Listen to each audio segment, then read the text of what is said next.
여러분, 지금 삶이 지치고 힘드시나요? 혹시 이런 생각을 해보신 적 있습니까? 왜 나에게만 이런 일이 일어날까? 모든 것이 제자리 걸음 같고 오히려 상황은 더 나빠지기만 하고 기도는 해도 응답이 없는 것처럼 느껴질 때 말입니다. 혹시 당신이 지금 겪고 있는 일들이 하나님의 시험일 수도 있다는 생각은 해보셨나요? 성경은 분명히 말합니다. 하나님께서는 우리를 사랑하시기에 시험하시고 그 과정을 통해 우리의 믿음을 성장시키신다고요. 성경에는 하나님께서 당신의 자녀들을 시험하셨던 수많은 사례가 있습니다. 아브라함이 독자 이삭을 바치라는 시험을 받은 것, 요셉이 애굽에서 억울한 누명을 쓰고 감옥에 갇혔던 것, 욥이 모든 것을 잃고도 믿음을 지켰던 것 등 우리는 이러한 성경의 이야기 속에서 하나님의 시험이 무엇인지 배울 수 있습니다. 그렇다면 하나님은 왜 시험을 주시는 걸까요?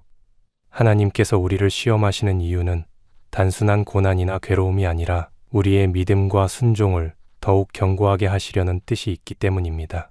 마치 금이 불 속에서 정련되어 더 순수해지듯이 우리의 신앙도 시험을 통해 더욱 깊어지고 단단해집니다. 여기서 중요한 것은 하나님은 우리를 혼자 내버려 두시는 것이 아니라 시험을 주시기 전에 반드시 신호를 보내셔서 준비할 기회를 주십니다. 그렇다면 하나님께서 우리를 시험하실 때 보내시는 신호는 무엇일까요? 끝까지 시청해 주세요. 지금부터 본격적으로 그 5가지 신호에 대해 살펴보겠습니다. 자, 시작하겠습니다. 첫 번째, 갑작스러운 어려움과 고난. 시험이 찾아올 때 가장 흔히 나타나는 신호는 바로 갑작스러운 어려움입니다. 아무런 예고도 없이 경제적인 위기, 건강 문제, 관계의 어려움, 심지어 영적인 침체까지 겹쳐올 때가 있습니다. 때로는 우리가 아무 잘못도 하지 않았는데 모든 것이 한순간에 무너지는 것처럼 보일 때가 있습니다. 이러한 상황에서 많은 사람들은 낙심하고 절망합니다. 그러나 성경을 보면 하나님께서는 자신의 사람들을 연단하시고 시험하실 때 이러한 어려움을 허락하셨습니다. 성경에서 욥은 하나님 앞에서 의로운 사람이었지만 어느 날 갑자기 재산을 모두 잃고 사랑하는 자녀들도 한순간에 떠나버리는 끔찍한 시련을 겪었습니다. 뿐만 아니라 극심한 질병까지 찾아왔습니다. 그러나 욥은 이러한 극심한 고난 속에서도 하나님을 원망하지 않고 오히려 주신 자도 여호와시요 취하신 자도 여호와시오니 여호와의 이름이 찬송을 받으실지니이다라고 고백했습니다. 요셉은 형들에게 배신당해 노예로 팔렸고 이후에는 억울한 누명을 쓰고 감옥에 갇혔습니다. 그는 하나님의 비전을 품었지만 현실은 정반대로 흘러갔습니다. 하지만 하나님께서는 요셉이 겪은 모든 고난을 사용하셔서 결국 애굽의 총리로 세우셨습니다. 이와 같이 하나님께서 우리를 시험하실 때 우리는 갑작스러운 고난을 경험할 수 있습니다. 중요한 것은 그 순간에 우리의 믿음이 어떻게 반응하느냐입니다. 우리는 절망할 것이 아니라 이 시험이 끝난 후 하나님께서 이루실 계획을 바라보아야 합니다. 고난이 닥칠 때 우리의 믿음이 반응하는 방식은 매우 중요합니다. 우리는 기도를 통해 하나님께 더욱 가까이 나아가야 합니다. 욕처럼 하나님을 찬양하며 믿음을 지키는 태도를 유지해야 합니다. 또한 하나님의 약속을 붙잡아야 합니다. 요셉은 노예로 팔리고 감옥에 갇히는 과정에서도 하나님께서 자신과 함께 하신다는 사실을 신뢰했습니다. 하나님은 우리가 고난 가운데 있을 때에도 여전히 일하고 계시며 그 시험이 끝난 후에는 우리가 생각지도 못한 더 크고 놀라운 계획을 이루실 것입니다. 고난을 통해 우리는 하나님을 더욱 깊이 경험하게 됩니다. 시련을 통해 우리의 믿음이 더욱 단단해지고 하나님이 우리의 삶을 어떻게 인도하시는지를 체험하게 됩니다. 그러므로 지금 고난 중에 있다면 그것이 끝난 후 하나님께서 이루실 놀라운 일을 기대하며 끝까지 믿음으로 견뎌야 합니다. 두 번째, 유혹과 선택의 기로. 시험은 때때로 유혹의 형태로 다가옵니다. 하나님의 길을 따르는 것이 아니라 더 쉽고 편한 길을 선택하고 싶은 유혹이 들 때가 있습니다. 우리는 믿음을 포기하고 순간적인 안정을 선택할 것인지 아니면 어려움이 있더라도 끝까지 하나님을 신뢰할 것인지 갈림길에 서게 됩니다. 이런 순간이야말로 하나님께서 우리의 신앙을 단련하시고 우리의 충성과 순종을 시험하시는 중요한 과정입니다.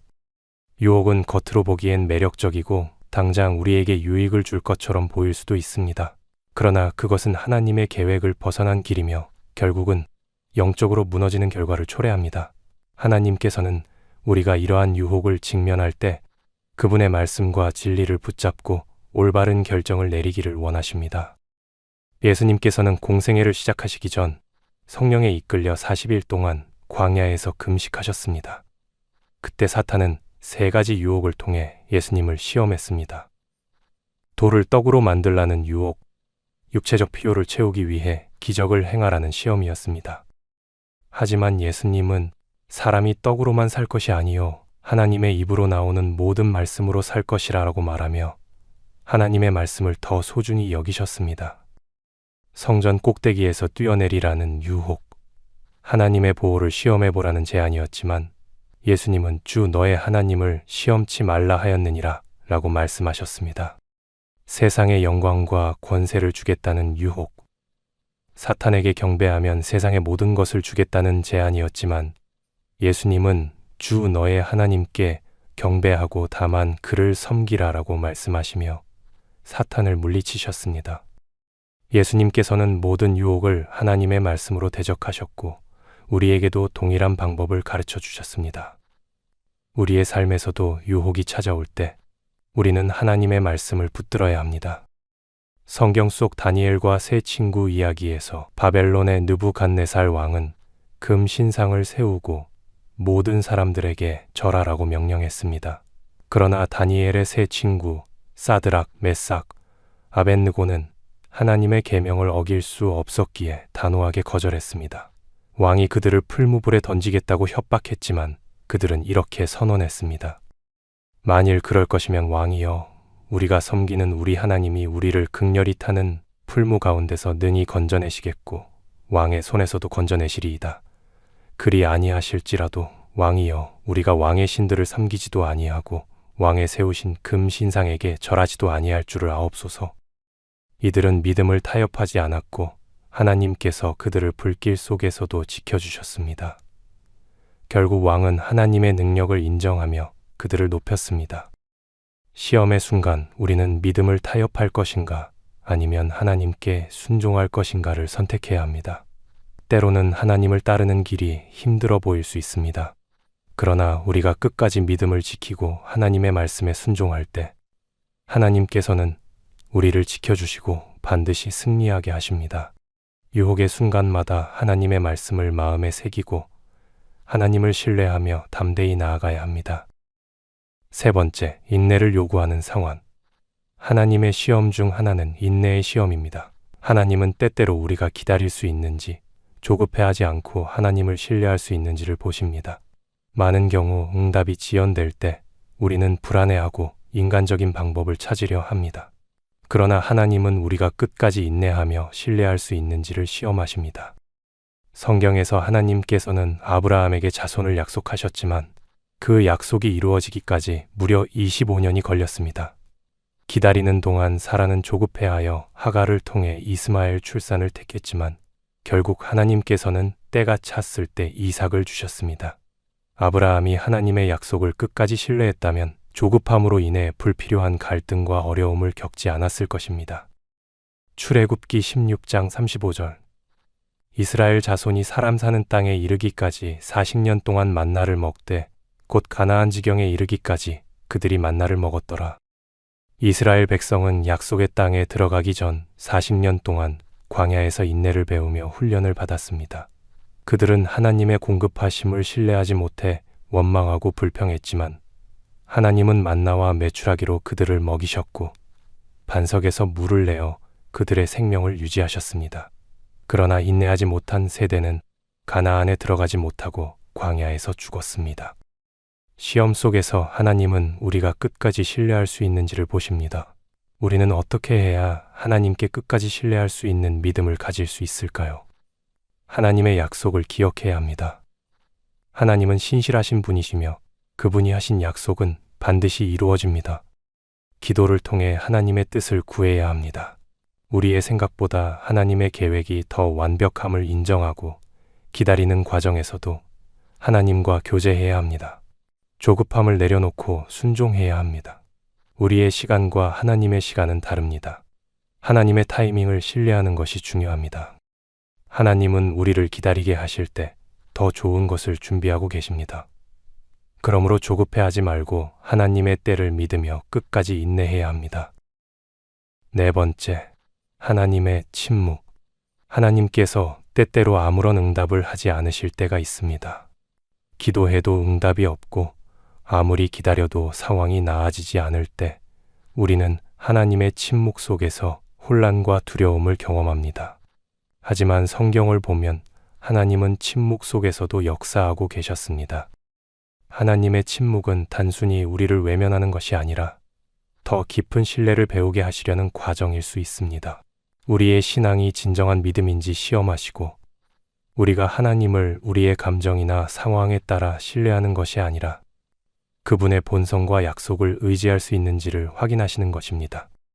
침묵은 때때로 하나님의 가장 강력한 응답일 수 있습니다. 하나님이 아무 말씀도 하지 않으시는 것처럼 보일 때 우리는 더욱 깊이 하나님을 찾게 되고 그분과의 관계가 더욱 견고해집니다. 다윗은 어릴 때 선지자 사무엘을 통해 이스라엘의 왕으로 기름 부음을 받았지만 실제로 왕이 되기까지는 오랜 기다림의 시간이 필요했습니다.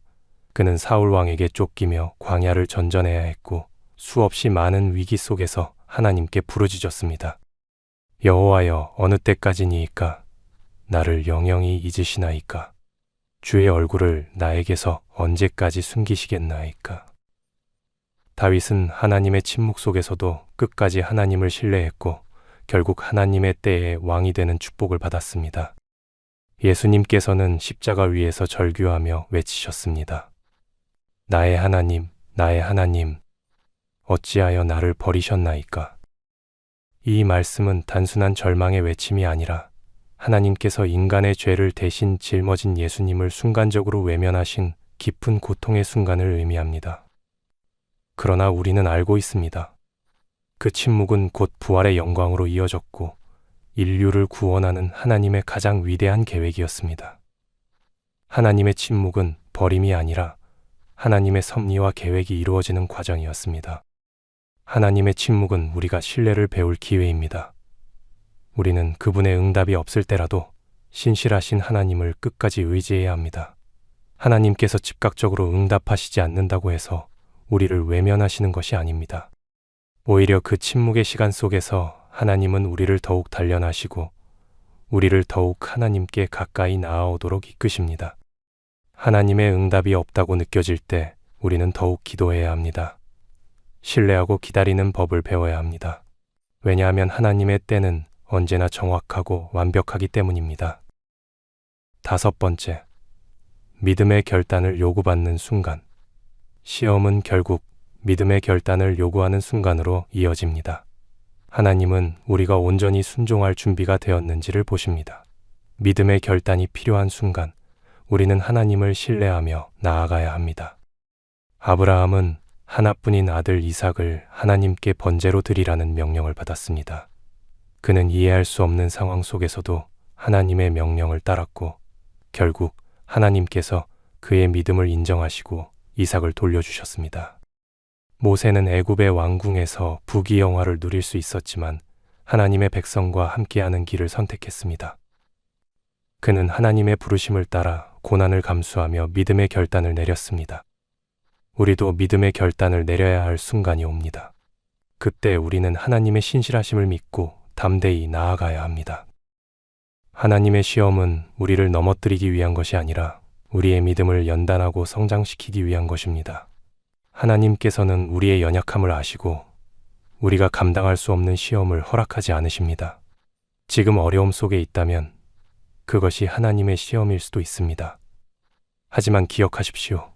하나님의 시험에는 반드시 목적이 있으며 그 끝에는 하나님이 예비하신 더 큰 축복이 기다리고 있습니다.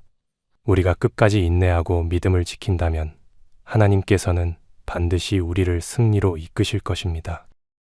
자, 함께 기도하겠습니다. 주님, 우리의 삶 속에서 때때로 이해할 수 없는 어려움과 고난이 찾아올 때가 있습니다. 하지만 우리가 이 시험 속에서도 주님을 더욱 신뢰하며 나아가길 원합니다. 우리의 믿음을 더욱 강하게 하시고 연단 속에서도 주님의 계획을 깨닫게 하여 주옵소서. 우리가 시험을 당할 때 두려움에 휩싸이지 않게 하시고 하나님의 선하신 뜻을 신뢰하며 나아갈 수 있도록 도와주시옵소서. 주님, 우리의 마음이 낙심하지 않게 하시고 연약한 믿음이 더욱 강해지도록 이끌어 주옵소서.